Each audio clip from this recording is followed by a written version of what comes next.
Hey guys, tonight we're stepping into the grandest celebration of medieval life. The wedding ceremony that bound not just two hearts, but entire kingdoms, bloodlines and destinies together under God's watchful eye. You can almost hear the church bells echoing across stone courtyards as noble families gather in their finest silks, while peasant communities prepare feast tables that groan under the weight of their humble but heartfelt offerings.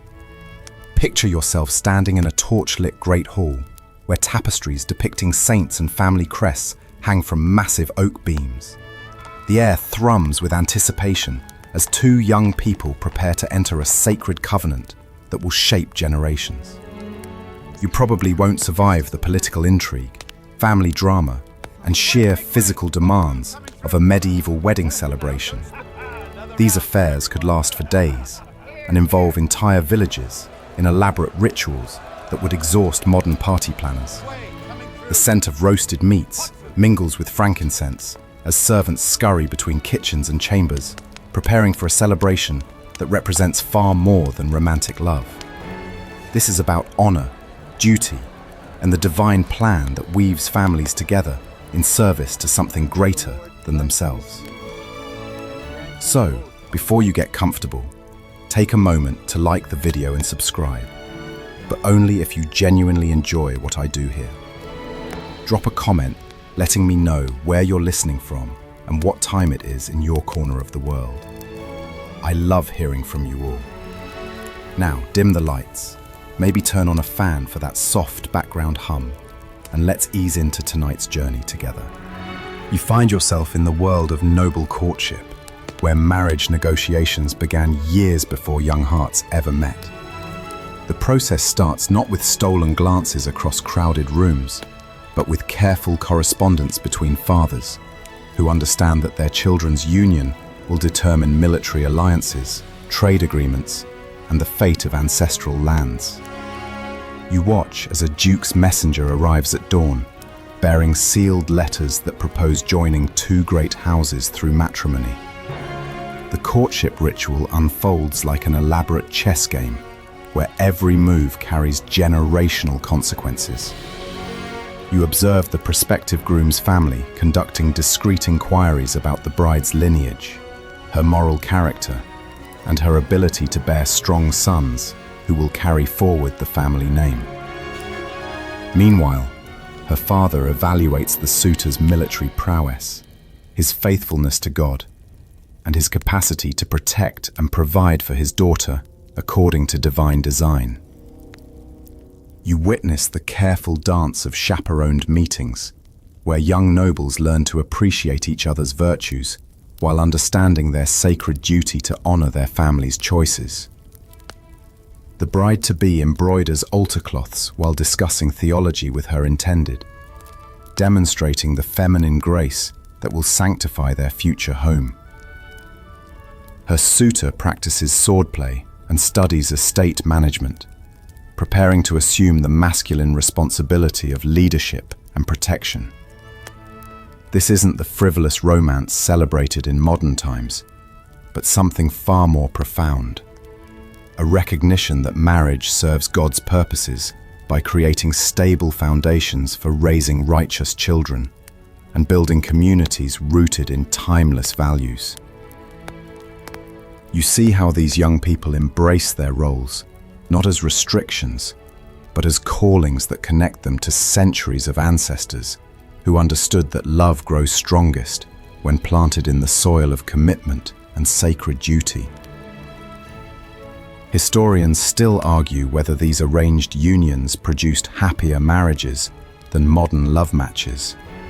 But the evidence suggests that couples who entered marriage with clear expectations and community support often developed deep, lasting affection, grounded in shared purpose and mutual respect. You leave the marble halls of nobility and find yourself in a humble village where peasant marriages unfold with equal reverence, but radically different customs. The morning sun filters through thatched roofs as you join a farming community preparing for young Willem and Margot's wedding, a celebration that will unite not just two hearts, but two families whose combined labors will strengthen the entire village's survival. Here, Courtship follows the rhythm of seasons and shared work. You watch as Willem first caught Margot's attention during harvest time, when her graceful efficiency in binding wheat sheaves caught his eye across the golden fields. Their families observed this budding affection with approval, recognizing that both young people possessed the character traits essential for a godly marriage. He demonstrated strength and reliability in his daily labors, while she showed wisdom and nurturing care in tending both gardens and younger siblings. The village priest plays a central role in blessing their union, but you discover that peasant wedding customs blend ancient traditions with Christian faith in ways that would fascinate modern anthropologists. The ceremony begins before dawn, with the bride's family presenting her with bread baked from grain she helped harvest, a symbol of the sustenance she'll provide through her domestic skills and the life-giving role that defines feminine purpose. You observe as the groom arrives with his father and brothers, each carrying tools of his trade to demonstrate his readiness to fulfill masculine responsibilities of provision and protection. The hammer, plough, and leather apron represent more than mere occupations. They symbolize his commitment to honest labor and his willingness to work with his hands to support the family God will bless them with.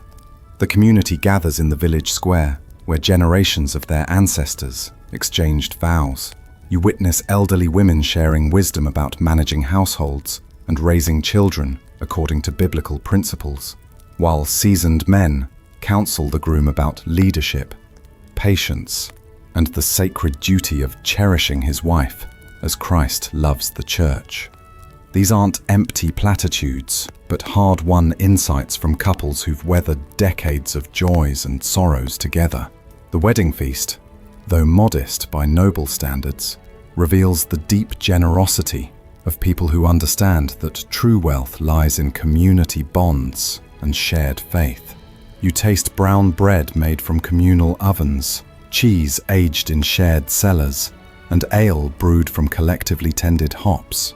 Each dish represents hours of labor, freely given by neighbors, who recognize that strengthening one family strengthens them all. You notice how the celebration naturally separates into moments for men and women to share appropriate fellowship, while maintaining proper decorum. The women gather around the bride, singing traditional songs that celebrate the biblical virtues of the Proverbs 31 woman, while men raise toasts to the groom's future role as spiritual leader of his household. This isn't exclusion, but recognition that God designed men and women with complementary strengths that serve different but equally important purposes.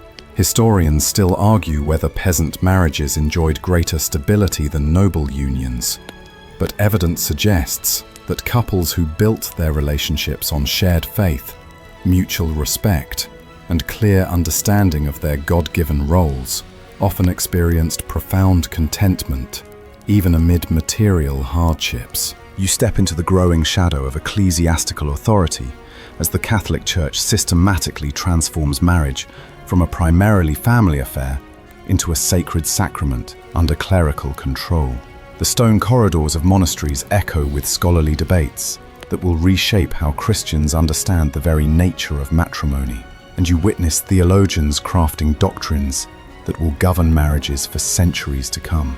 The transformation begins subtly in the early medieval period, when local priests start insisting on blessing unions that families previously arranged without formal religious ceremony. You observe a village wedding where the priest diplomatically suggests that Christ's presence at the wedding in Cana demonstrates divine approval of matrimony, making his blessing not just helpful, but essential for a truly Christian marriage. The families, eager to honor God, readily embrace this expanded role for their spiritual shepherd.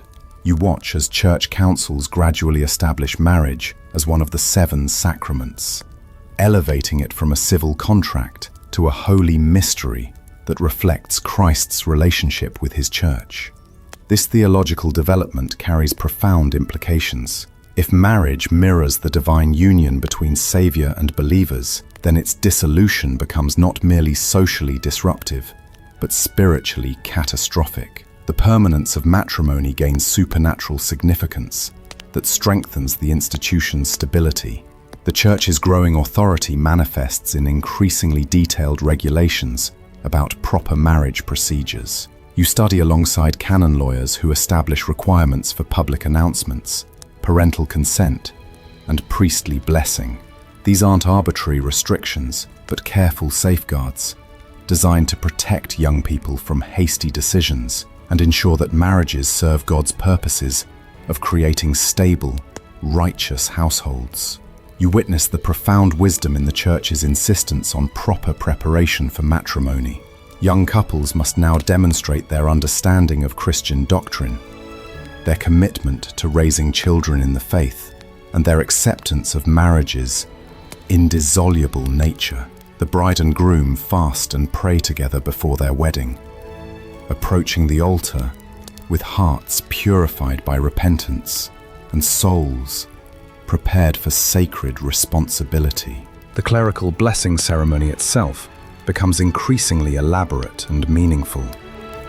You kneel in candlelit churches as priests invoke divine protection over the couple, asking God to grant them fertility, faithfulness, and the strength to fulfill their complementary roles as husband and wife.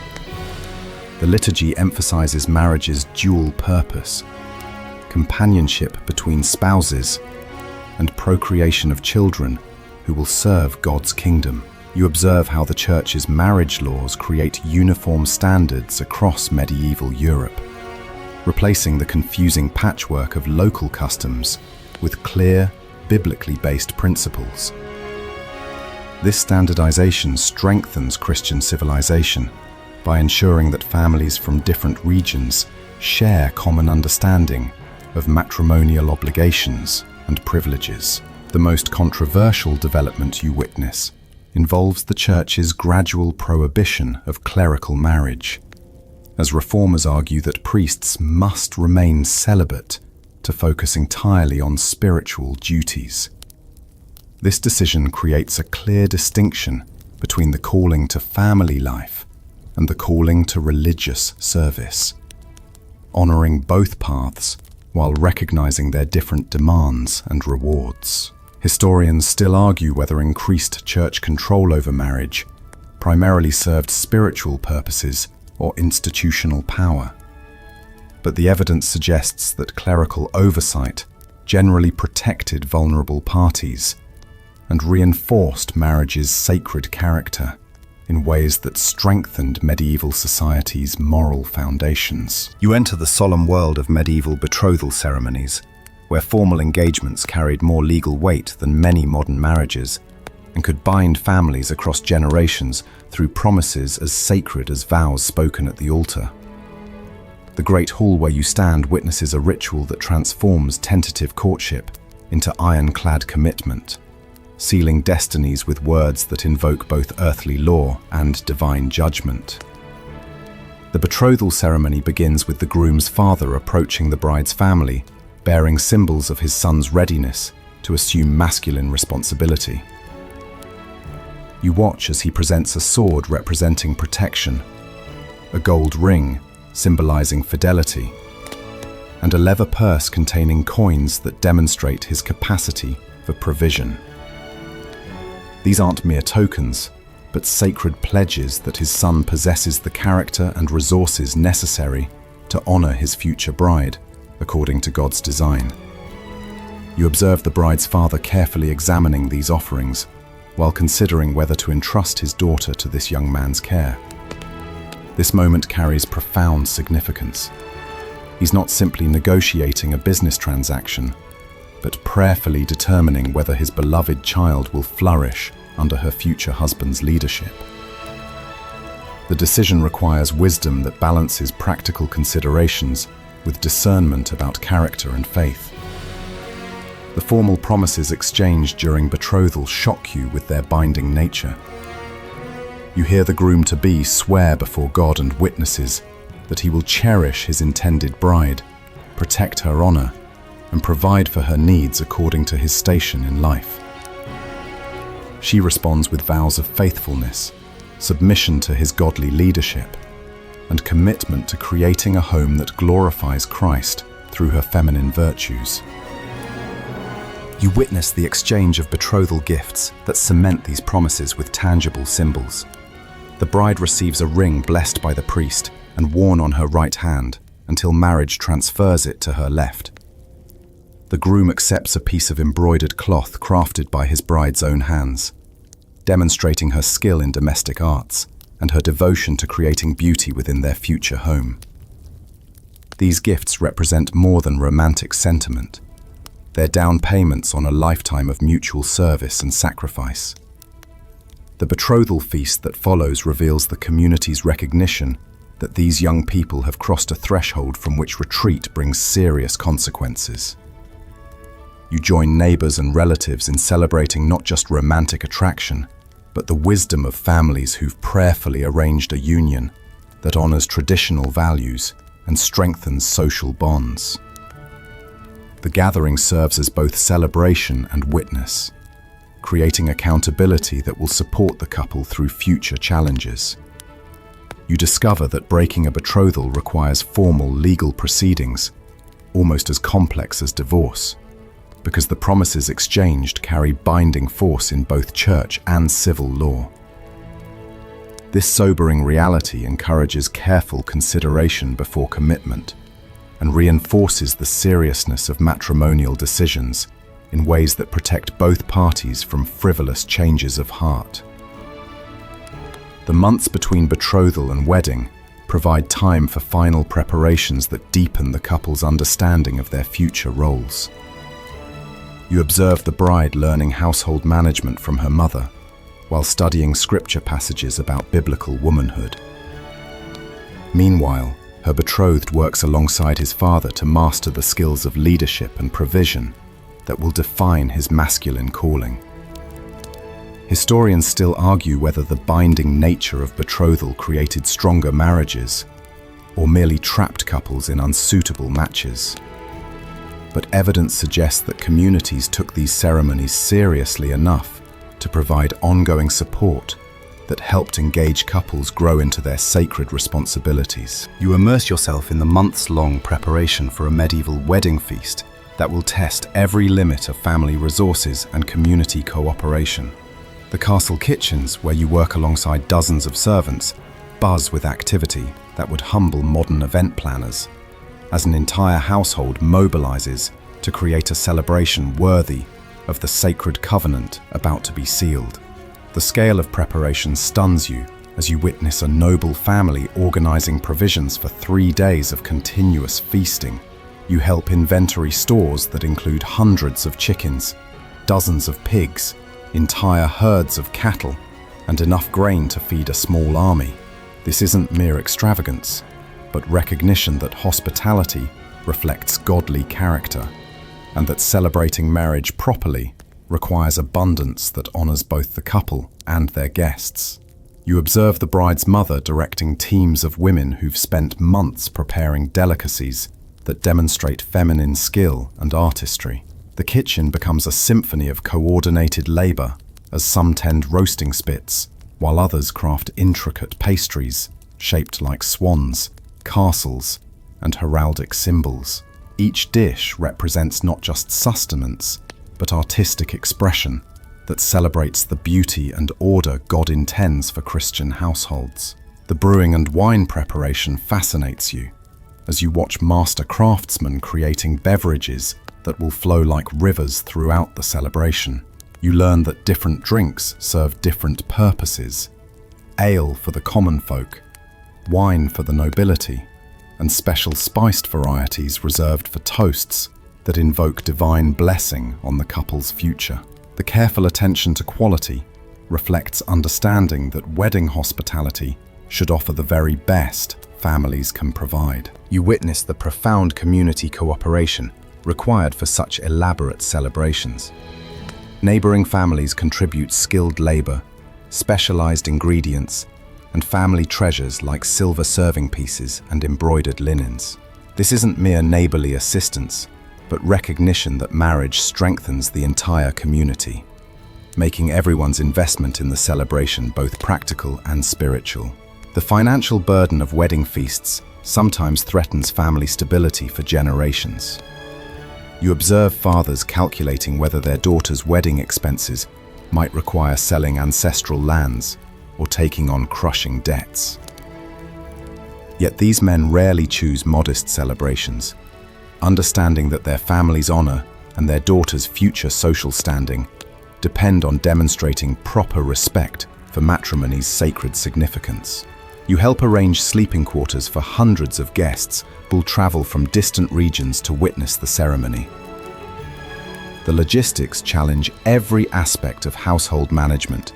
As servant quarters overflow, great halls transform into temporary dormitories, and even stables receive honored guests who understand that their presence validates the union's importance to the broader community. The preparation itself becomes a form of blessing, as extended family members work together toward a common goal. You watch elderly aunts teaching young cousins traditional recipes while sharing stories of their own wedding celebrations. These aren't just practical lessons, but transmission of cultural wisdom that connects generations through shared understanding of marriage's sacred purpose. The pressure to create memorable celebrations sometimes leads to spectacular displays that border on excess. You witness competitions between families to present the most elaborate entertainment, the finest decorations, and the most abundant tables. While such competition can reflect pride rather than gratitude, it also demonstrates deep respect for matrimony's significance in God's plan for human flourishing. Historians still argue whether elaborate wedding feasts strengthened communities through shared celebration or weakened families through financial overextension. But evidence suggests that most medieval people considered generous hospitality an essential expression of Christian values that honored both God and neighbors. You enter the bride's private chambers, where the transformation of a maiden into a wife begins, with clothing choices that would astound modern sensibilities. The colors draped across wooden chests tell stories of symbolism, prosperity, and sacred meaning that extend far beyond mere fashion. As each thread carries messages about virtue, fertility, and the divine purpose of feminine beauty. The shock of discovering that medieval brides rarely wore white strikes you immediately. You observe noble women choosing rich blues that symbolize the Virgin Mary's purity, deep reds that represent the life-giving power of motherhood, or golden yellows that reflect the sun's blessing on their future harvest of children. White, when it appears, often signifies mourning or penance rather than innocence, making the modern associations seem almost backward to medieval eyes. You watch skilled seamstresses crafting bridal gowns that require months of intricate work. Every stitch serves dual purposes: practical functionality for the demanding life ahead, and artistic beauty that honors the bride's transformation into a wife. The fitted bodice demonstrates her readiness to embrace feminine curves that will nurture future children, while flowing sleeves allow graceful movement that embodies biblical teachings about gentle strength. The fabric choices reveal family wealth and social standing in ways that communicate far beyond personal taste.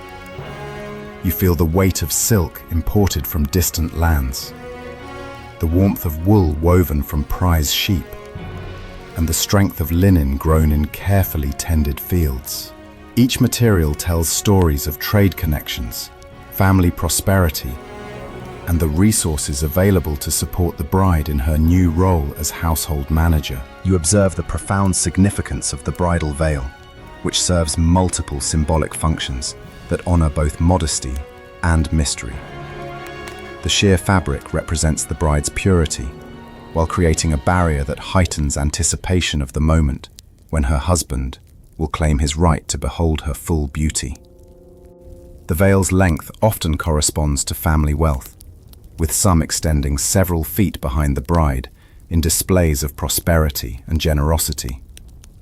The jewelry adorning the bride carries messages about protection, fidelity, and divine favor that extend beyond mere ornamentation. You examine intricately carved brooches featuring Christian symbols, rings blessed by priests, and worn on specific fingers to invoke particular saints' intercession, and necklaces containing relics or sacred stones believed to ensure fertility and safe childbirth. The preparation ritual itself becomes a form of prayer, as women of the family dress the bride while sharing wisdom about marriage's sacred mysteries. You listen to mothers and grandmothers offering guidance about submission, domestic management, and the feminine arts that create peace within Christian homes. Their gentle instruction emphasizes that true beauty flows from godly character rather than external adornment. You witness the fascinating tradition of incorporating family heirlooms into bridal attire, connecting the young woman to generations of wives who've walked similar paths. The antique brooch worn by her grandmother, the blessed ring passed down through maternal lines, and the embroidered gloves crafted by deceased relatives create tangible links to ancestral wisdom and support. The final moments of preparation focus on ensuring the bride's appearance reflects proper understanding of her role transformation. You observe adjustments that emphasize feminine grace while maintaining modest coverage, creating a balance that honors both beauty and virtue. The goal isn't to attract male attention, but to embody the biblical ideal of feminine excellence that brings glory to God and honor to her family. Historians still argue whether elaborate bridal clothing primarily served spiritual symbolism or social competition, but evidence suggests that most families approach these preparations with genuine reverence for marriage's sacred significance and desire to honor their daughter's transition into blessed womanhood. You stand beside the groom as he prepares to assume the weighty mantle of masculine responsibility that medieval society recognized as fundamental to God's design for marriage and family life. The morning rituals surrounding his preparation reveal a culture that understood men's sacred duty to provide protection, spiritual leadership, and material provision for their households with unwavering commitment. The groom's attire reflects his readiness to embrace masculine authority within the biblical framework of loving leadership. You observe him donning garments that emphasize strength and dignity, a sturdy leather belt that will support both sword and tools, boots crafted for long journeys in service to his family, and colors that communicate reliability rather than mere fashion. His clothing declares his commitment to the practical duties of manhood while maintaining the dignity appropriate to his station. You witness the profound ceremony of sword blessing as the priest consecrates the weapon that symbolizes the groom's protective role. This isn't mere militarism, but recognition that godly men must possess both the strength and wisdom to defend their families against spiritual and physical threats. The sword represents his willingness to sacrifice his own safety for those entrusted to his care, embodying the biblical principle that true love involves self-sacrificial service.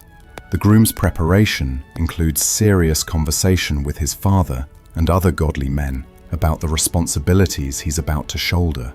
You listen as seasoned husbands share wisdom about leading with patience, making decisions that honor God's will, and maintaining proper authority while cherishing his wife's feminine contributions.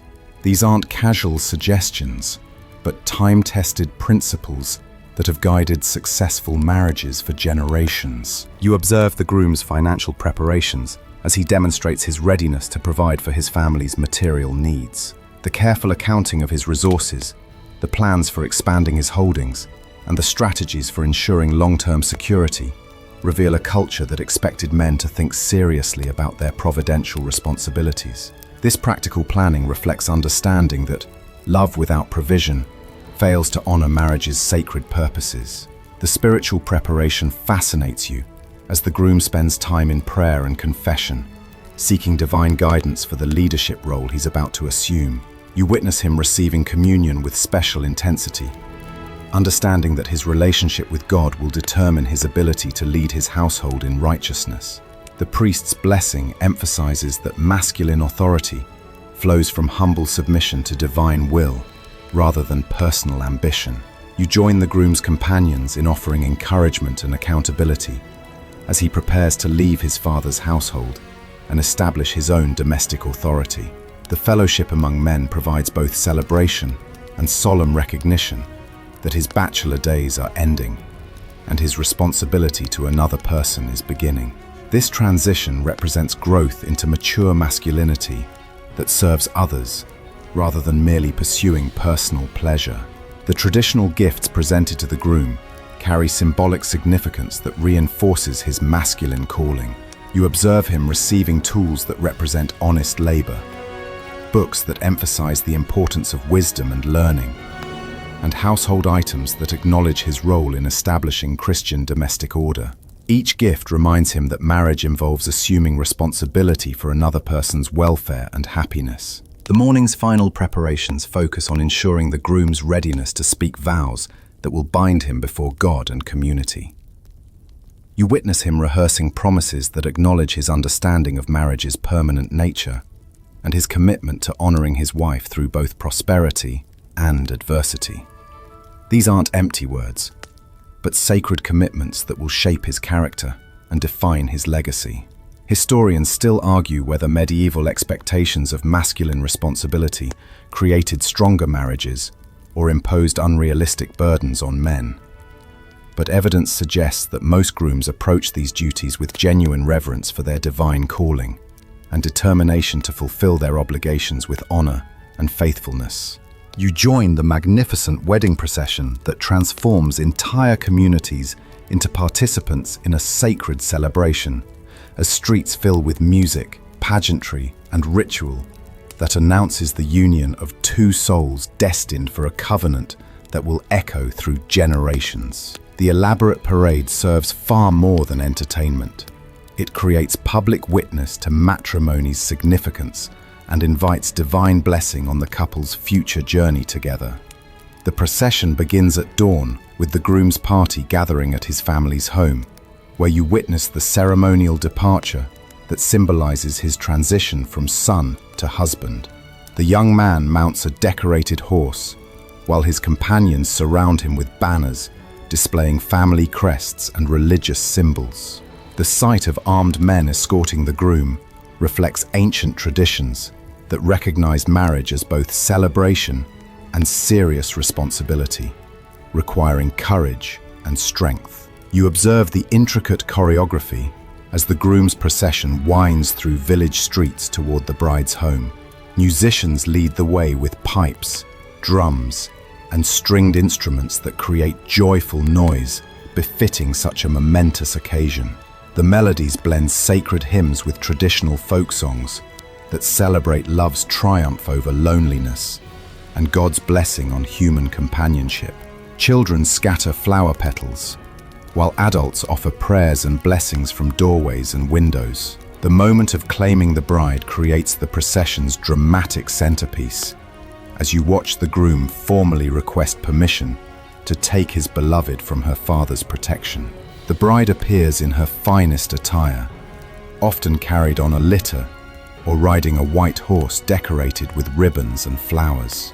Her veiled beauty creates an aura of mystery and sanctity that transforms her into a living symbol of feminine purity and grace. You witness the profound symbolism as the bride's father literally places her hand in the groom's, transferring protective authority while blessing their union. This isn't mere ceremony, but recognition that godly marriage involves masculine responsibility for feminine welfare, and that proper authority flows from loving service rather than domination. The public nature of this transfer creates community accountability that will support the couple through future challenges. The combined procession that follows showcases the joining of two families into one blessed unit. You observe how the bride's household joins the groom's party, creating a parade that represents the unity marriage brings to previously separate bloodlines. The mingling of banners, colors, and traditions symbolizes the harmony that results when families unite under God's blessing for mutual support and shared purpose. The route to the church becomes a public celebration that involves entire communities in witnessing and blessing the union. You watch as merchants close their shops, farmers leave their fields, and artisans abandon their workshops to join the procession or offer encouragement from the sidelines. This universal participation reflects understanding that strong marriages strengthen the entire community's stability and prosperity. The wedding procession often includes elaborate, theatrical elements that would amaze modern observers. You witness performers dressed as biblical figures, young girls scattering herbs believed to ensure fertility, and elder women singing traditional songs that invoke divine protection on the couple's future. These aren't mere entertainment, but sacred rituals that connect the wedding to spiritual truths about God's design for human happiness. The procession's arrival at the church creates a climactic moment as the entire community gathers to witness the ceremony that will transform courtship into covenant. You observe the careful protocol that ensures proper reverence while maintaining joyful celebration. The bride's entrance receives special attention as her beauty and grace reflect the glory God intends for feminine excellence within marriage's sacred framework.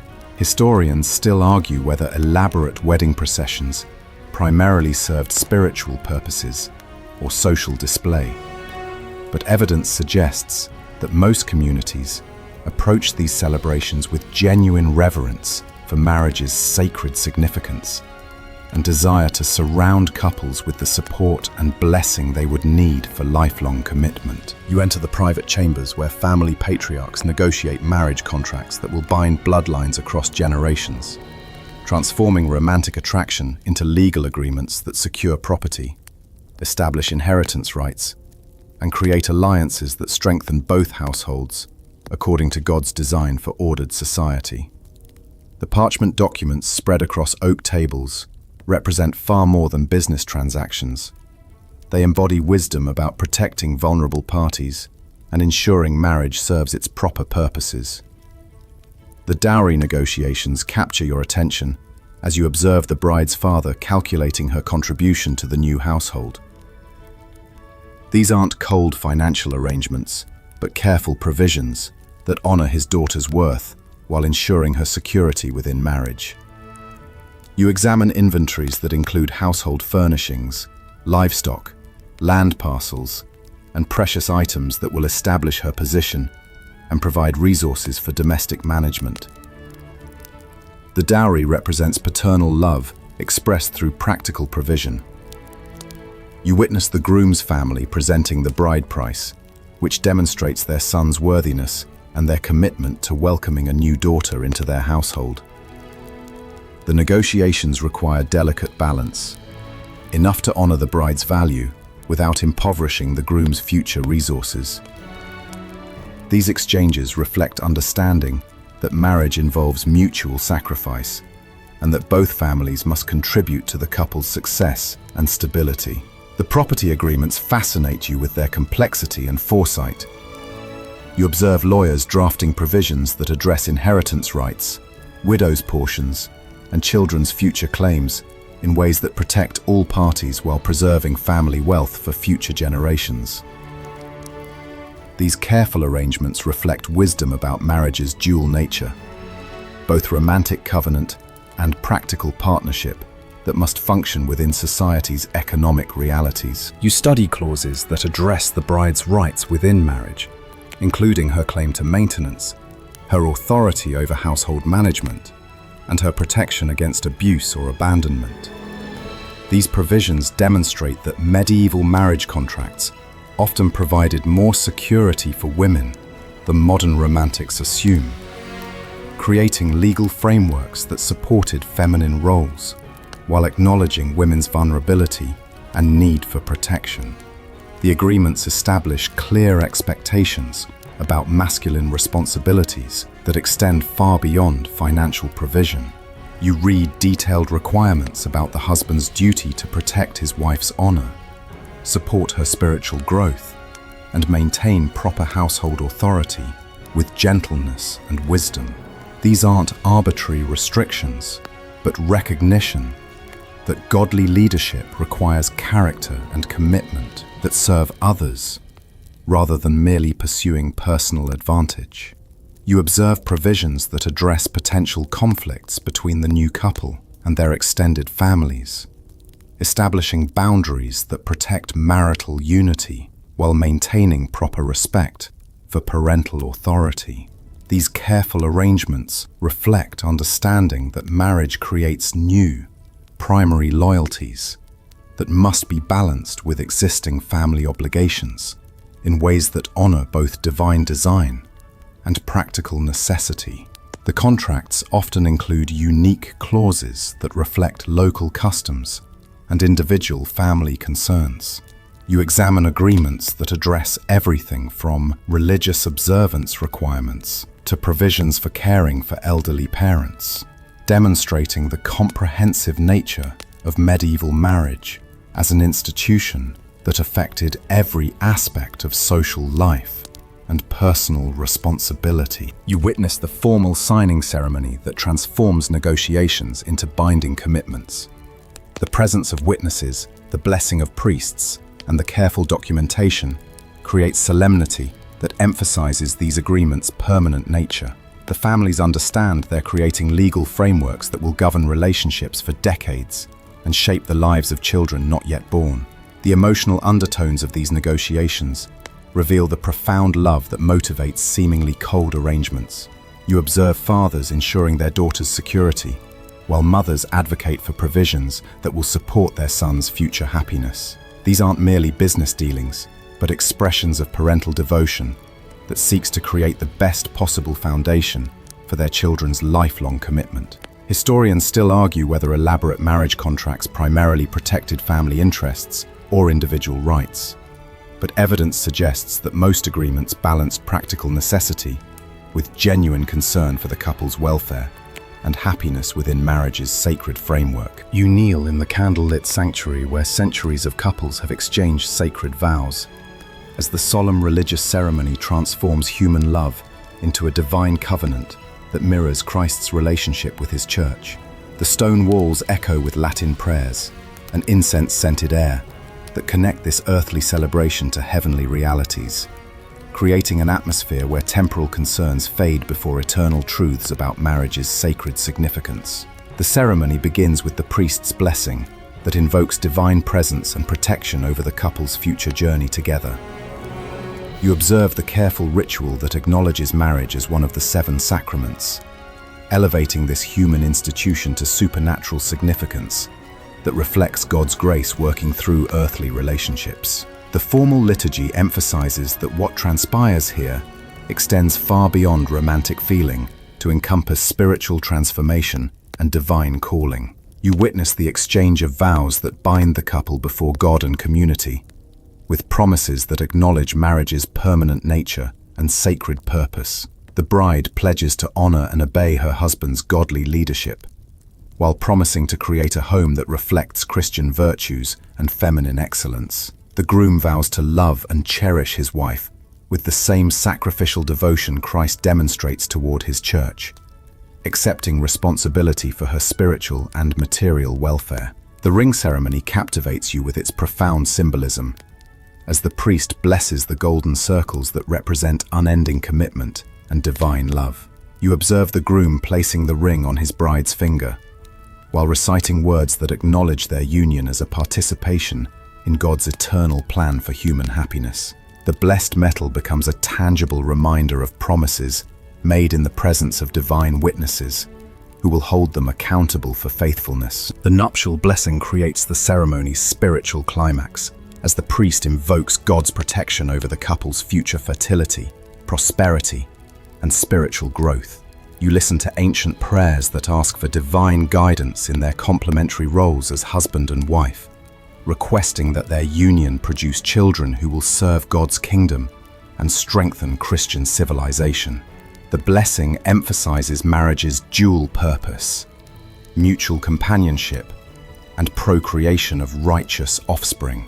You observe the communion that follows, where the newly married couple receives the Eucharist together for the first time as husband and wife. This sacred sharing symbolizes their spiritual unity and commitment to supporting each other's journey towards salvation. The moment represents transformation from individual Christian lives to a shared spiritual pilgrimage that honors God through their love and service to each other. The ceremony includes readings from Scripture that establish biblical foundations for marriage's sacred nature and proper ordering. You hear passages about Christ's love for his church, the Proverbs 31 woman's virtues, and the husband's calling to lead with gentleness and wisdom. These readings aren't mere tradition, but spiritual instruction that guides the couple toward understanding their roles within God's design for human flourishing. The musical elements of the ceremony create an atmosphere of worship that elevates hearts and minds toward divine realities. You listen to chanted prayers, hymns that celebrate God's goodness, and organ music that fills the sanctuary with sounds that reflect heavenly worship.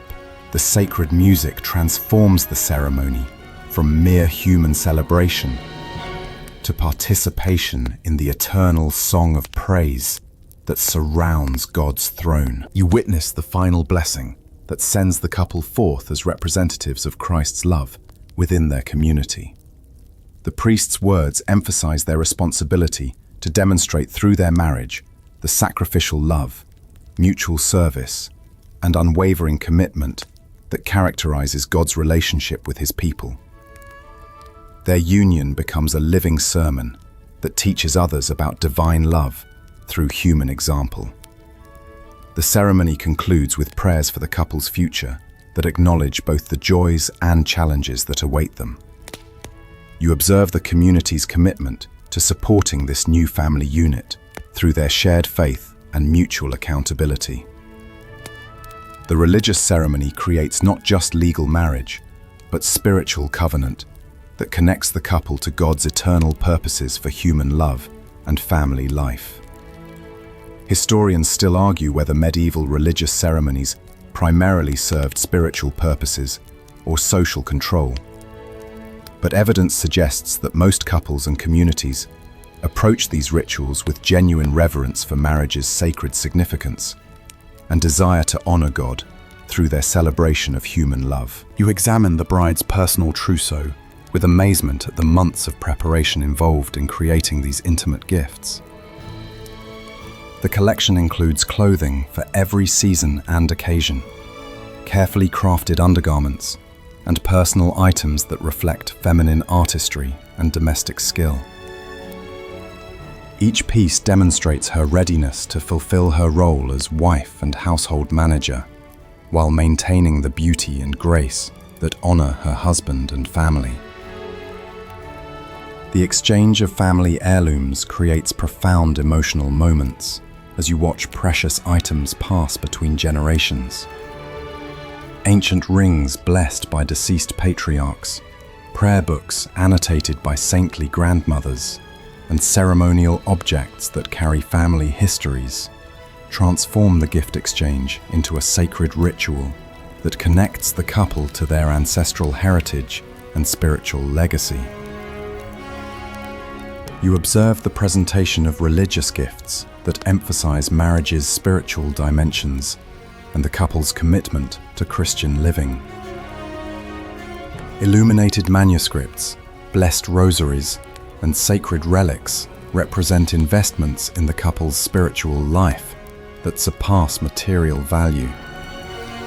These gifts demonstrate understanding that true prosperity flows from divine blessing rather than mere accumulation of wealth. The community's contributions surprise you with their generosity and practical wisdom. You witness neighbors presenting everything from grain stores to skilled services, creating a network of support that will sustain the couple through their early years of marriage. These gifts reflect understanding that strong families strengthen entire communities, and that everyone benefits from supporting successful marriages. You enter the treasure chambers, where families display the magnificent gifts that seal marriage alliances and demonstrate the profound economic partnership that medieval society recognized as essential to successful unions.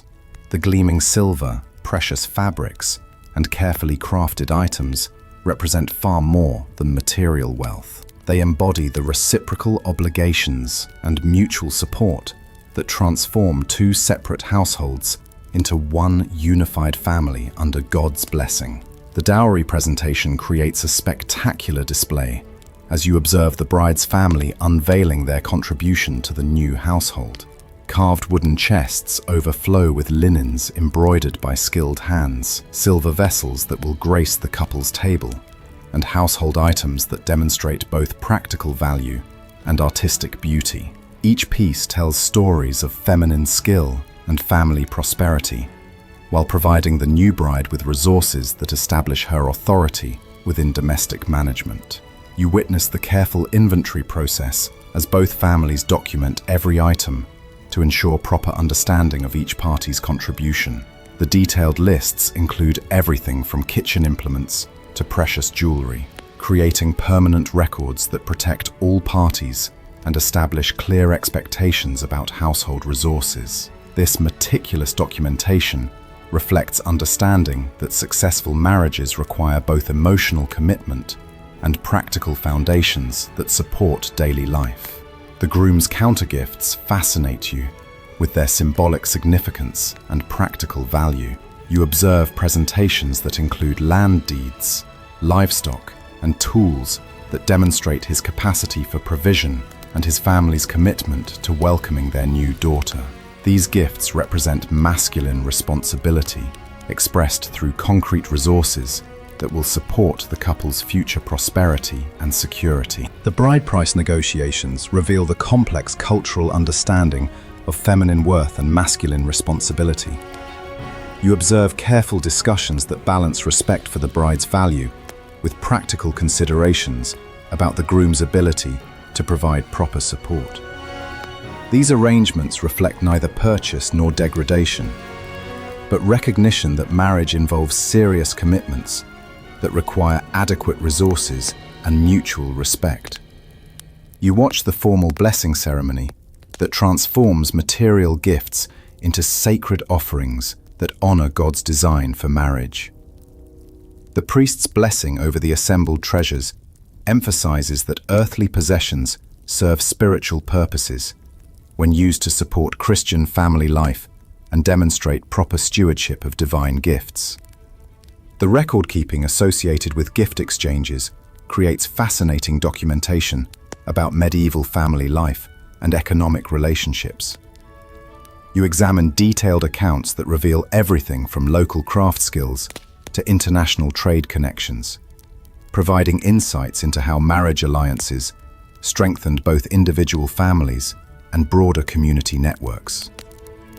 Historians still argue whether elaborate gift exchanges primarily served economic purposes or social bonding, but evidence suggests that most families approach these traditions with genuine understanding of marriage's dual nature, as both practical partnership and sacred covenant that required proper material foundation for spiritual success. You step into the ancient wisdom of seasonal wedding planning, where medieval communities understood that marriage celebrations must harmonize with agricultural cycles, religious calendars, and natural rhythms that govern both earthly prosperity and spiritual significance.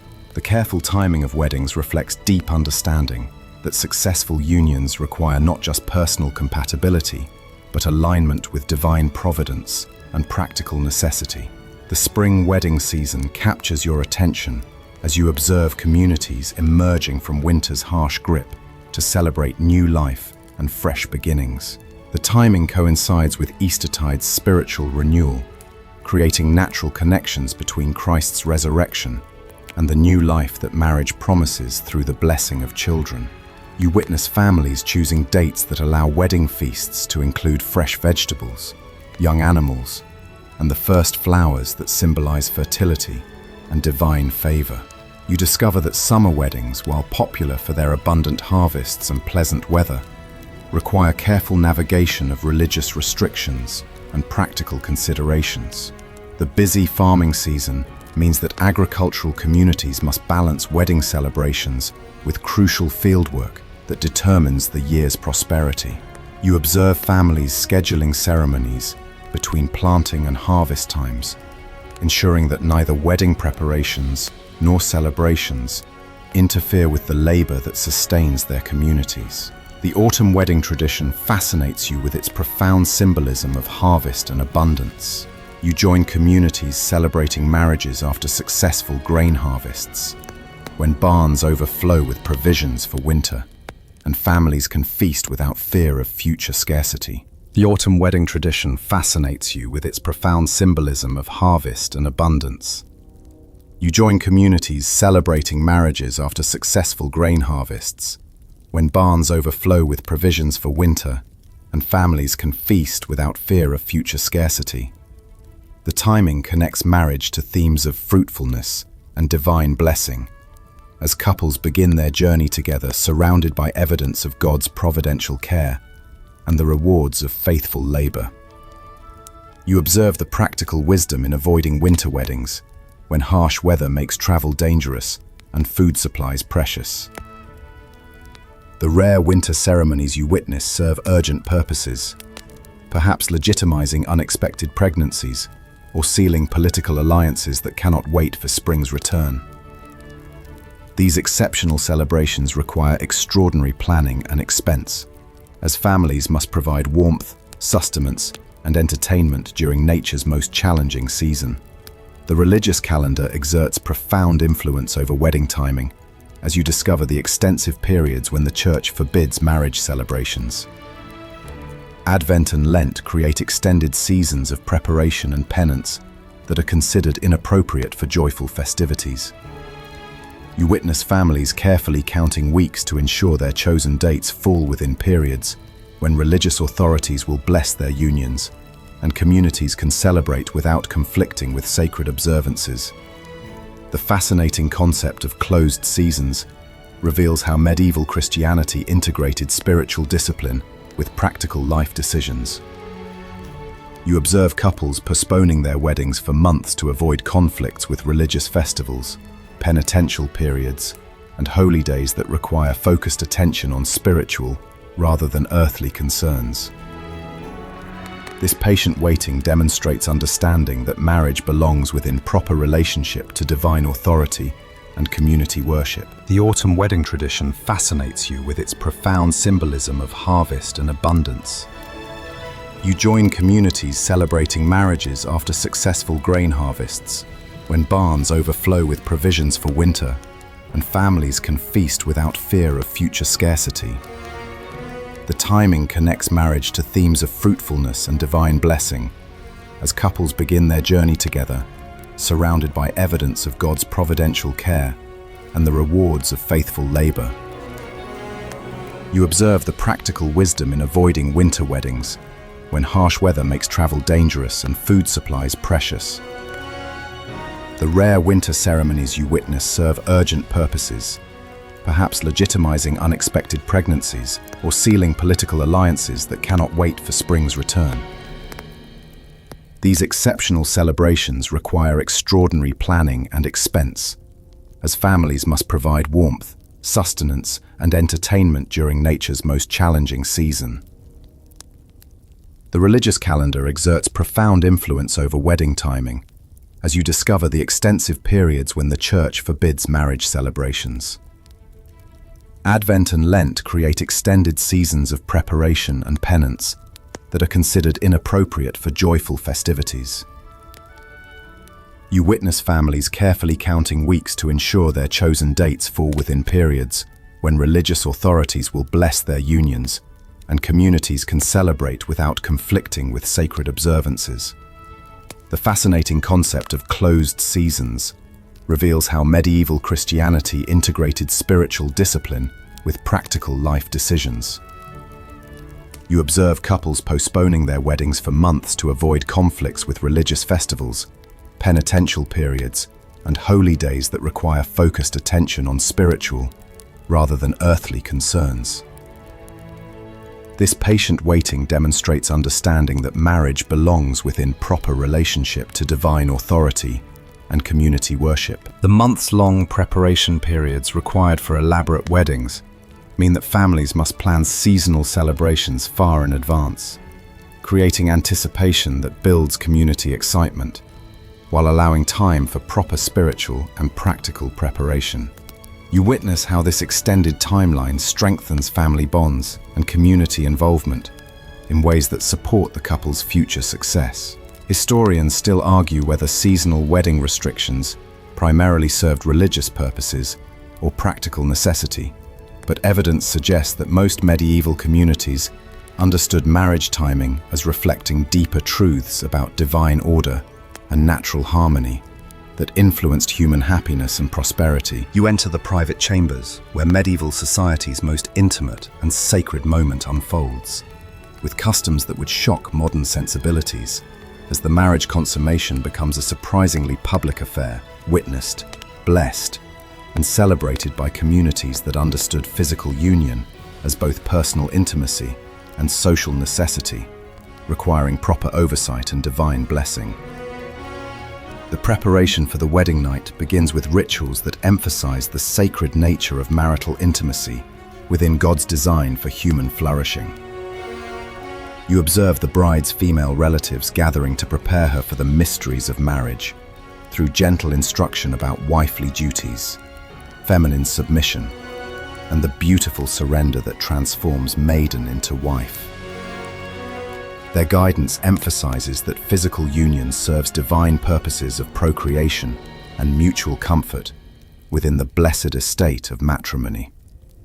You witness the fascinating tradition of blessing the marriage bed as the priest sprinkles holy water and offers prayers for fertility, faithfulness, and divine protection over the couple's most intimate moments.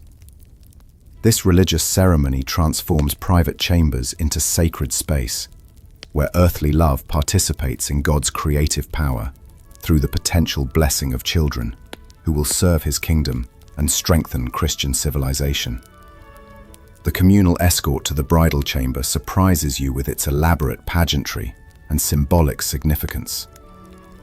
You join wedding guests, forming processional lines that accompany the couple to their private quarters, while singing hymns, offering blessings, and celebrating the moment when courtship culminates in complete marital union.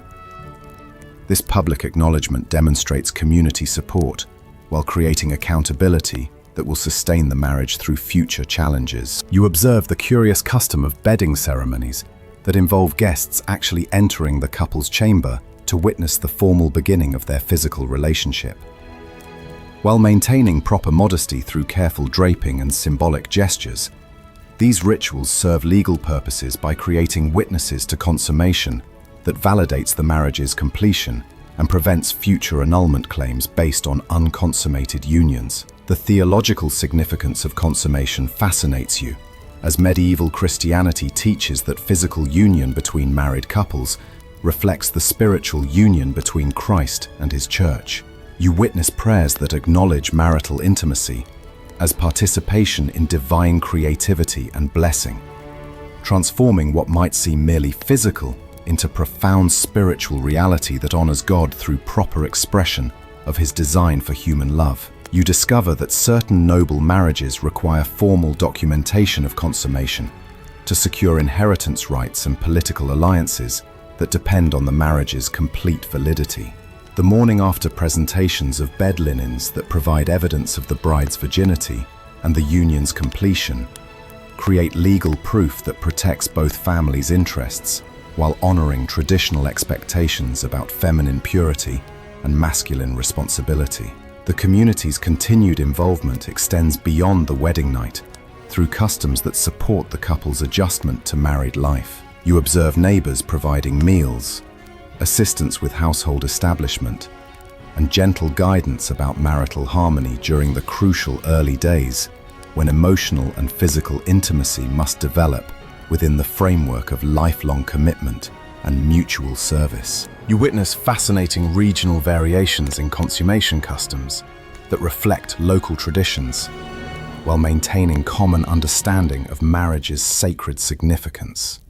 Some communities emphasize elaborate blessing rituals, others focus on legal documentation, and still others prioritize community celebration.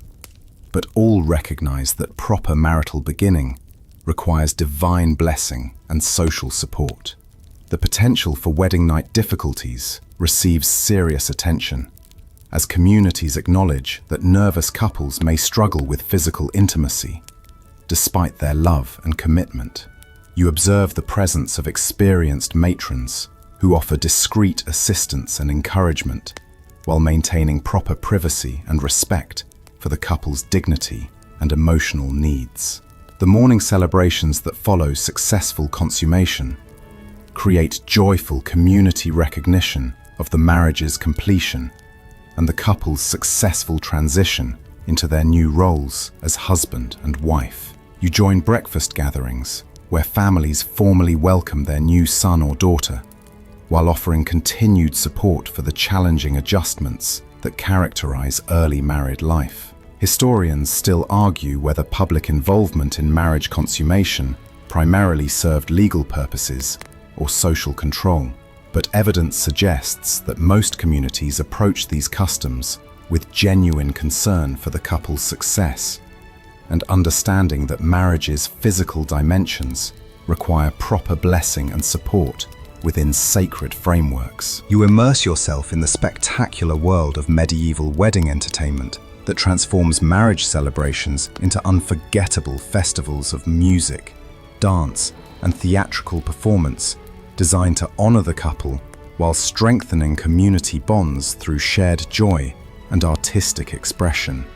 The great halls where you gather pulse with rhythms that have celebrated human love for generations, creating memories that will sustain marriages through decades of shared life. The minstrels who provide musical accompaniment captivate you with their skilled performances on instruments that fill the air with melodies both sacred and secular. You listen to harps that weave romantic ballads celebrating faithful love, while lutes accompany songs that honor the bride's beauty and the groom's courage.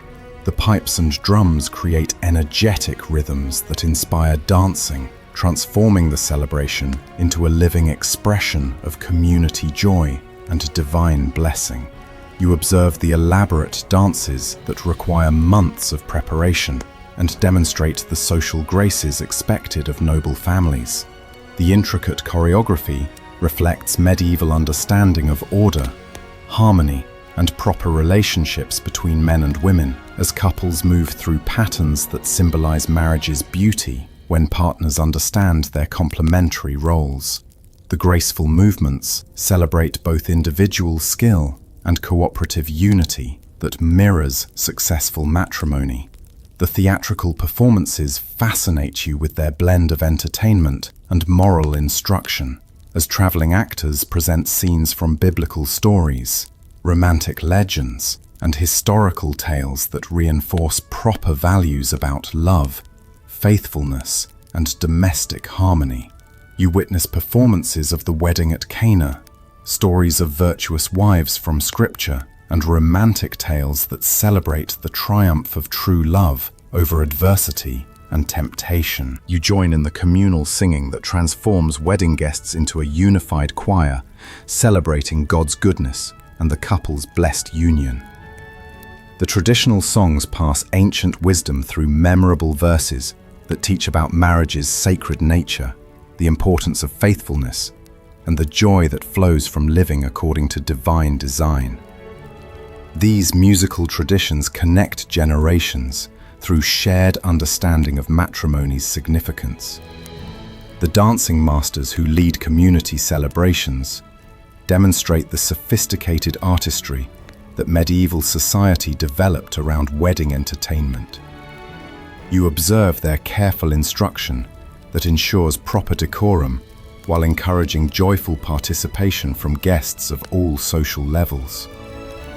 The democratic nature of dance allows noble and peasant to celebrate together while maintaining appropriate respect for social distinctions. You witness the fascinating tradition of wedding games that test the couple's compatibility while providing entertainment for gathered guests. These playful competitions challenge bride and groom to demonstrate cooperation, quick thinking, and good humor that will serve them well during married life. The light-hearted contests create memories while reinforcing important truths about marriages requiring patience, communication, and mutual support. The storytelling traditions that enliven wedding celebrations preserve cultural wisdom about successful marriages through memorable tales passed down through generations. You listen to elderly guests sharing stories of their own courtships, family legends about ancestral love affairs, and moral tales that teach about the rewards of virtue and the consequences of unfaithfulness. These oral traditions strengthen community bonds while providing guidance for young couples. The elaborate costume entertainment surprises you with its creativity and symbolic significance, as guests dress as historical figures, biblical characters, and mythological beings to honor the couple through artistic performance. These theatrical presentations require community cooperation and artistic skill, while creating spectacular displays that make weddings memorable and reinforce cultural values through visual storytelling. You observe how wedding entertainment serves multiple purposes beyond mere amusement, creating opportunities for courtship among unmarried guests, strengthening family alliances through shared celebration, and demonstrating community prosperity through generous hospitality.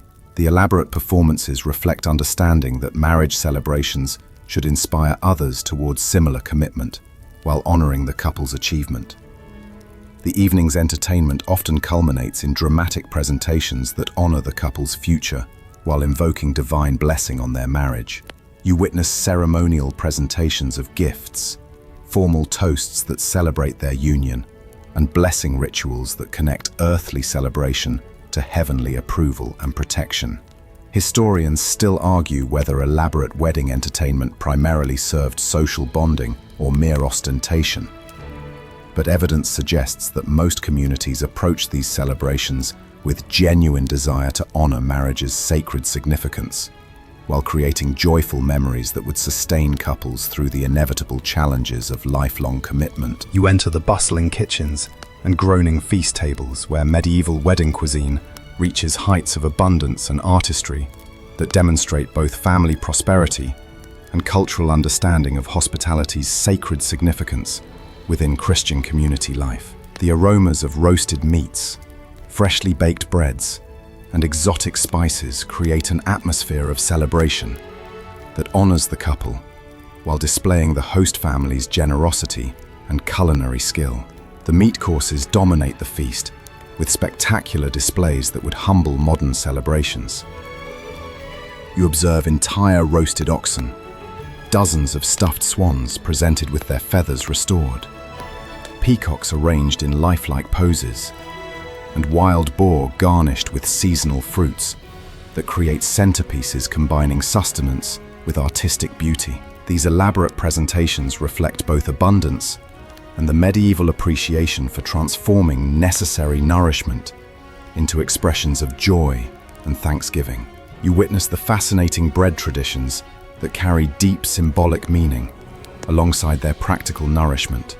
The wedding loaves, often shaped into intricate designs featuring hearts, crosses, and family emblems, represent the staff of life that the couple will share throughout their marriage. The blessing of bread by priests connects the feast to Christ's provision, while emphasizing the couple's dependence on divine grace for their daily sustenance and spiritual growth. The ale and wine flow in quantities that reflect both celebration and social necessity, as these beverages provide safe alternatives to often contaminated water, while creating the relaxed atmosphere that encourages community bonding and joyful fellowship.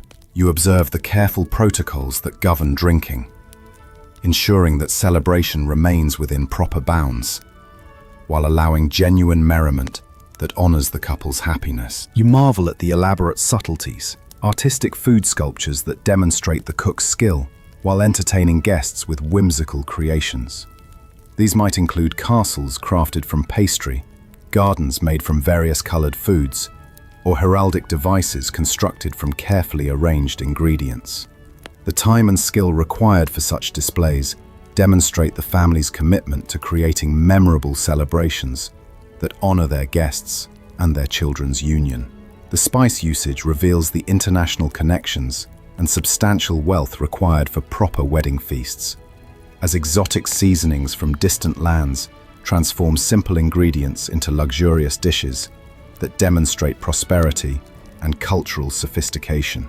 You taste combinations of cinnamon, ginger, saffron, and other precious spices that cost more than many families' annual income, yet are used generously to create flavors worthy of such significant occasions.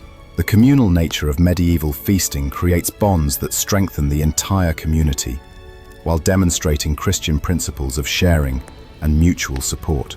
You observe the careful seating arrangements that honor social distinctions, while ensuring that all guests receive proper hospitality, regardless of their station. The democratic aspects of wedding feasts reflect understanding that marriage celebrations should unite rather than divide communities. You witness the elaborate service rituals that transform mere eating into ceremonial occasions worthy of marriage's sacred significance. The formal presentation of dishes, the blessing of food by religious authorities, and the careful protocol governing each course create atmosphere of reverence that honors both earthly provisions and divine blessing. These rituals connect physical nourishment to spiritual sustenance in ways that elevate the celebration. The preservation and preparation techniques required for such elaborate feasts demonstrate the months of planning that precede wedding celebrations. You observe stored meats, aged cheeses, preserved fruits, and carefully hoarded ingredients that represent significant investment in creating abundance that properly honors the couple and demonstrates family values about hospitality and generosity. The leftovers from wedding feasts serve important social functions as families distribute remaining food to poor community members, creating opportunities for charity that extend the celebration's blessing beyond immediate guests. You witness the careful packaging and distribution of surplus food that reflects Christian understanding of stewardship and obligation to share abundance with those in need. The regional specialties featured at wedding feasts preserve local culinary traditions, while creating identity and pride that strengthen community bonds. You taste traditional dishes that connect the celebration to ancestral customs and local ingredients, demonstrating how marriage ceremonies serve to preserve and transmit cultural heritage through shared meals and family recipes. Historians still argue whether elaborate wedding feasts primarily served nutritional needs or social display, but evidence suggests that most families approached these celebrations with genuine understanding of hospitality's spiritual significance and desire to create abundance that properly honored both guests and the sacred occasion being celebrated. You embark on a fascinating journey across medieval Europe, discovering how different regions developed unique wedding traditions that reflect local customs, religious variations, and cultural identities, while maintaining common commitment to marriage's sacred significance and community celebration. The diversity of practices reveals medieval society's rich tapestry of traditions that honored matrimony through distinctly regional expressions of universal human joy. In the Germanic regions, you observe wedding customs that emphasize masculine strength and feminine virtue through elaborate rituals involving weapons, household items, and community challenges. The bride capture traditions, though largely symbolic by the medieval period, still reflect ancient understanding of marriage as requiring masculine courage and feminine trust. You witness grooms demonstrating their worthiness through contests of skill, while brides display domestic competence through exhibitions of weaving, cooking, and household management. You travel to Celtic territories, where wedding traditions blend Christian faith with ancient customs that honor the natural world and seasonal cycles. The hand-fasting ceremonies that precede formal church weddings create temporary unions that allow couples to test their compatibility while maintaining proper moral boundaries. The elaborate knotwork and symbolic binding rituals reflect deep understanding of marriage as creating permanent connections that interweave separate lives into unified purpose. The Italian peninsula fascinates you with wedding customs that reflect classical heritage, Catholic devotion, and artistic sophistication that transforms marriage celebrations into spectacular displays of cultural achievement. You observe ceremonies that incorporate ancient Roman traditions with Christian symbolism, creating elaborate pageantry that honors both classical learning and religious faith. The artistic elements, from decorated venues to musical performances, demonstrate Italian appreciation for beauty as reflection of divine glory. You discover that French wedding traditions emphasize courtly romance, chivalric ideals, and sophisticated social customs that reflect aristocratic influence on marriage practices throughout society. The elaborate courtship rituals, poetic expressions of devotion, and refined entertainment demonstrate cultural values that celebrate love within proper social frameworks, while maintaining respect for family authority and religious guidance. The Scandinavian regions surprise you with wedding customs that reflect both Viking heritage and Christian conversion, through traditions that honor strength, loyalty, and community survival in harsh northern climates. You witness ceremonies that incorporate ancient symbols with Christian blessings, creating unique traditions that reflect successful cultural integration, while maintaining distinctive regional identity and practical wisdom about marriage's importance for community survival. You observe how Spanish wedding traditions blend Christian, Islamic, and Jewish influences through centuries of cultural interaction that created unique customs, reflecting religious diversity within Christian kingdoms. The elaborate ceremonies often incorporate elements from multiple traditions while maintaining Catholic orthodoxy, demonstrating medieval societies to synthesize different cultural influences into coherent religious and social practices. The English countryside reveals wedding customs that emphasize community cooperation, agricultural cycles, and parish life, that creates intimate connections between marriage celebrations and local identity.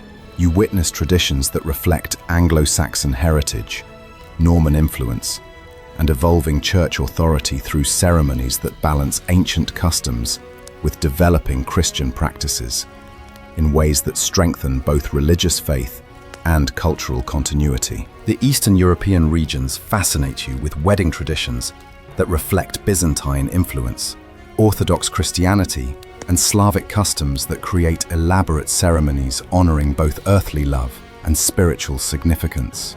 The longer fasting periods, more complex rituals, and greater emphasis on mystical elements reflect Eastern Christianity's distinctive approach to marriage as participation in divine mystery through earthly covenant. You discover how trade routes and cultural exchange influence wedding practices, as customs spread between regions through merchant connections, noble marriages, and religious pilgrimage that create cultural synthesis while maintaining local distinctiveness. The adoption and adaptation of foreign traditions demonstrate medieval society's openness to cultural learning while maintaining core values about marriage's sacred significance. The regional variations in wedding timing, duration, and scale reflect local economic conditions, agricultural patterns, and social structures that shape how communities celebrate matrimony within their particular circumstances. You observe how prosperous regions develop more elaborate customs, while frontier areas create simpler but equally meaningful traditions that honor marriage within available resources.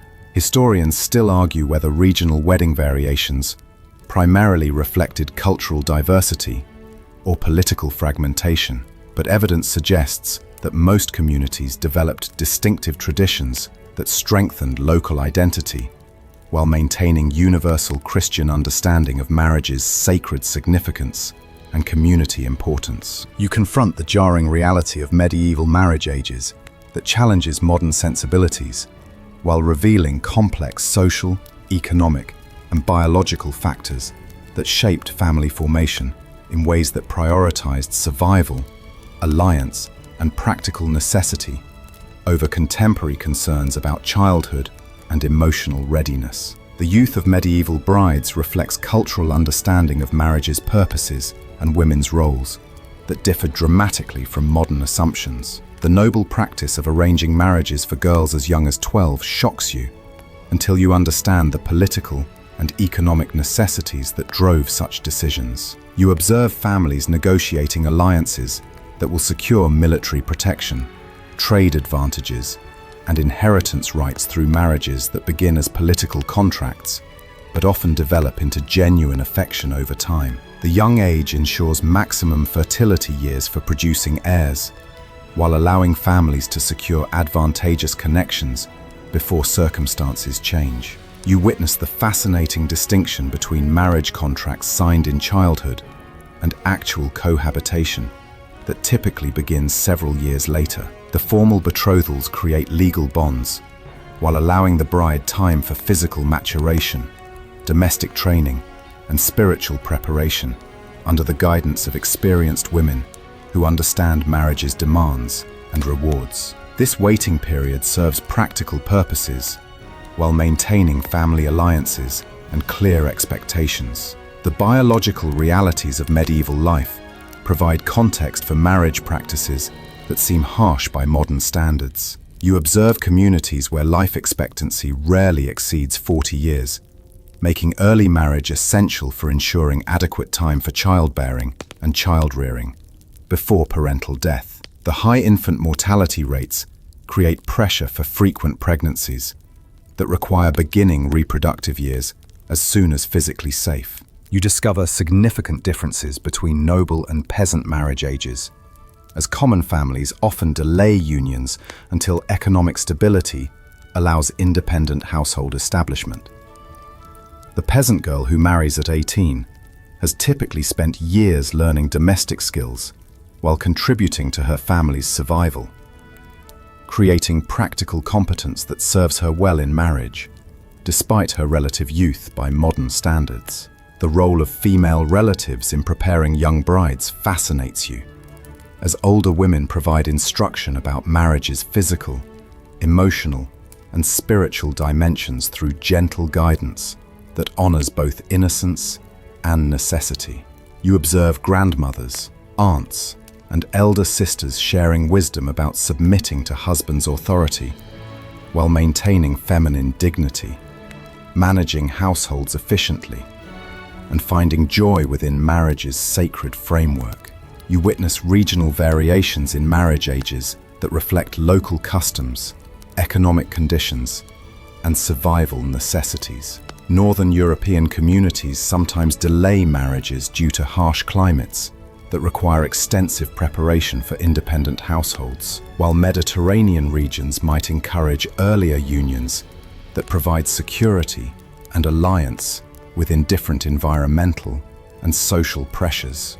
The Church's involvement in regulating marriage ages reveals ecclesiastical concern for both spiritual welfare and practical wisdom about matrimony's demands.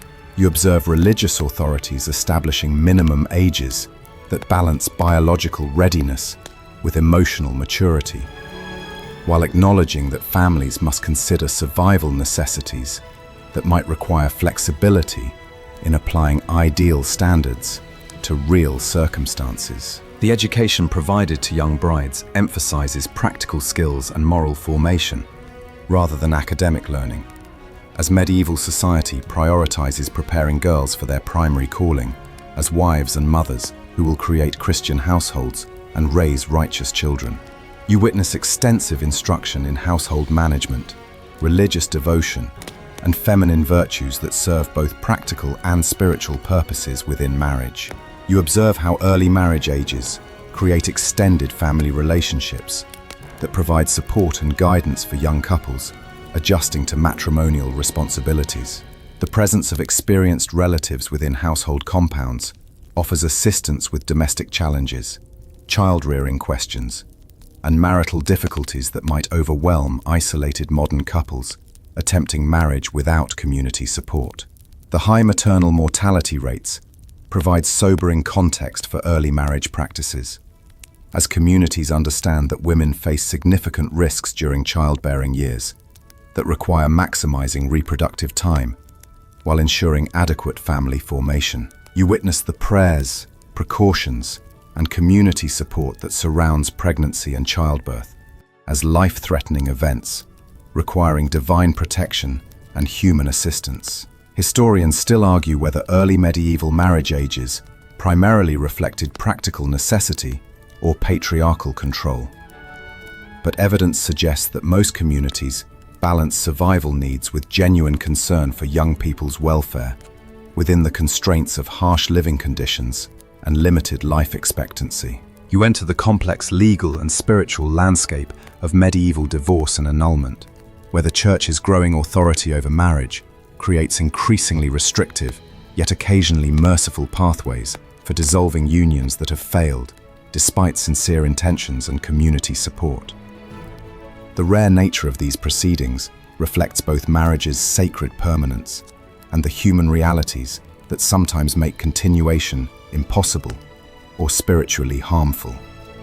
The theological foundation for marriage's indissolubility strikes you as both beautiful and harsh, as church doctrine teaches that valid marriages create permanent bonds that reflect Christ's eternal covenant with his church. You observe canonical lawyers wrestling with scriptural passages about divorce, while developing legal frameworks that protect marriage's sacred nature, while acknowledging exceptional circumstances that might justify separation or annulment under carefully defined conditions. You witness the fascinating distinction between divorce, which the Church generally forbids, and annulment, which declares that valid marriage never existed due to fundamental impediments present at the ceremony. The complex investigations required for annulment examine everything from proper consent and family relationships to mental capacity and physical consummation, creating legal processes that can take years, while requiring extensive documentation and witness testimony. The grounds for annulment reveal medieval understanding of marriage's essential elements and the factors that can invalidate even formally celebrated unions. You observe cases involving forced consent, where young people married against their will under family pressure, consanguinity discoveries that reveal marriages between relatives closer than church law permits, and prior contracts that create legal impediments to new unions. You discover that impotence provides one of the few physical grounds for annulment, as the Church teaches that marriage requires potential for consummation and procreation that serve matrimony's divine purposes.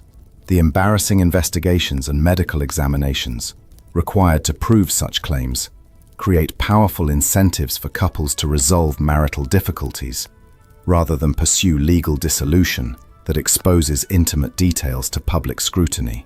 The political dimensions of annulment proceedings fascinate you, as noble families manipulate canon law to dissolve inconvenient marriages while contracting more advantageous unions. You observe cases where kings and powerful lords pressure church authorities to find technical grounds for annulling marriages that no longer serve political purposes, creating tension between spiritual principles and worldly pressures. You witness the Church's development of separation procedures that allow spouses to live apart while maintaining their marriage bonds, providing relief for couples facing abuse, abandonment, or irreconcilable differences without violating doctrine about matrimony's permanent nature. These separations often include provisions for financial support and restrictions on remarriage that protect vulnerable parties while maintaining theological consistency. The role of domestic violence in medieval separation cases reveals both progress and limitations in protecting abused spouses.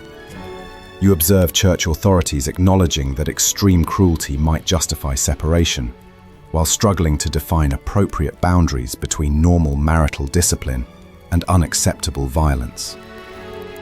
The male-dominated legal system creates additional challenges for women seeking protection from abusive husbands. You discover that abandonment cases create complex legal questions about marriage's continuation when spouses disappear through military service, pilgrimage, or commercial travel that extends beyond reasonable timeframes. The Church develops waiting periods and investigation procedures that balance hope for reunion with practical recognition that prolonged absence might justify assumption of death and permission for remarriage. The economic consequences of annulment and separation proceedings create additional complications, as courts must divide property, determine support obligations, and protect inheritance rights in ways that serve justice, while maintaining appropriate incentives for marriage stability. You observe lengthy negotiations that affect not just immediate couples, but their children and extended families who have invested in the union's success. The relative rarity of successful divorce or annulment proceedings demonstrates medieval marriage's stability and community support systems that help couples work through difficulties rather than seeking dissolution. You witness extensive counseling by priests, intervention by family members, and community pressure that encourages reconciliation while providing assistance for overcoming marital challenges. Historians still argue whether medieval marriage dissolution procedures primarily serve justice or institutional control. But evidence suggests that most communities approached these cases with genuine concern for protecting marriage's sacred nature, while acknowledging exceptional circumstances that might require compassionate relief from unions that had become spiritually or physically. You enter the poignant world of widow remarriage, where medieval society balances respect for grieving women with practical necessities of protection, economic survival, and continued family formation that serve both individual welfare and community stability. The complex customs surrounding second marriages reveal cultural wisdom about honoring the dead while embracing life's continuing possibilities within God's providential care. The immediate aftermath of a husband's death transforms you into witness of a woman's sudden vulnerability within medieval society's male-dominated structure. You observe the widow's dependence on family protection, community support, and legal safeguards that attempt to shield her from exploitation, while providing pathways towards security and potential happiness through remarriage. The mourning period serves both emotional and practical purposes, allowing grief while providing time for careful consideration of future options. The legal complications surrounding widow inheritance fascinate you, as complex laws attempt to balance the deceased husband's wishes, his family's interests, the widow's needs, and her children's inheritance rights. You study property settlements that often provide widows with lifetime use of estates, while preserving ultimate ownership for male heirs, creating arrangements that offer security without permanently alienating family wealth from bloodline succession.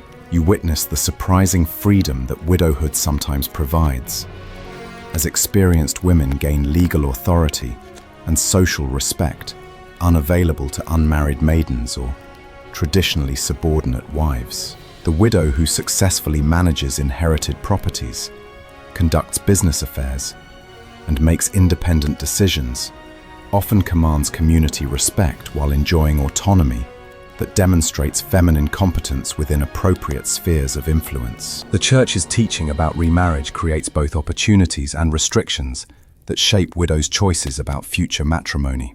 You observe religious authorities encouraging remarriage as protection against temptation and means of continued service to God through family life, while also honoring those who choose celibate dedication to prayer and charitable works. The theological balance recognizes both marriage's goodness and celibacy's spiritual value. The practical pressures encouraging rapid remarriage sometimes conflict with emotional needs for grief and adjustment, creating tensions that communities must navigate with wisdom and compassion. You witness families urging swift unions that provide security, while observing individuals struggling with loyalty to deceased spouses and uncertainty about new relationships. The balance requires sensitivity to both practical necessities and human emotions. You observe the fascinating marriage negotiations that surround widow remarriage, where women's experience and established household resources create different dynamics than initial matrimonial arrangements. The mature bride brings practical skills, known fertility, and often substantial property that make her attractive to potential husbands, while providing leverage in negotiating favorable terms for her protection and authority. The children from previous marriages create complex family dynamics that require careful management when widows remarry. You witness discussions about inheritance rights, parental authority, and household harmony that must balance multiple interests while creating stable environments for child rearing. The blended families that result often strengthen community bonds while creating new challenges for domestic management. The social stigma sometimes attached to multiple marriages reveals cultural tensions between practical necessity and idealized expectations about permanent devotion to deceased spouses. You observe communities struggling to balance respect for first marriages with recognition that life circumstances might require new unions that serve legitimate purposes of protection, companionship, and continued family formation. The age factors in widow remarriage create different expectations and opportunities depending on the woman's life stage and fertility prospects. You witness young widows with many childbearing years ahead receiving different treatment than older women, whose remarriage serves primarily companionship and economic purposes. The community's approach reflects practical understanding of marriage's various functions throughout different life phases.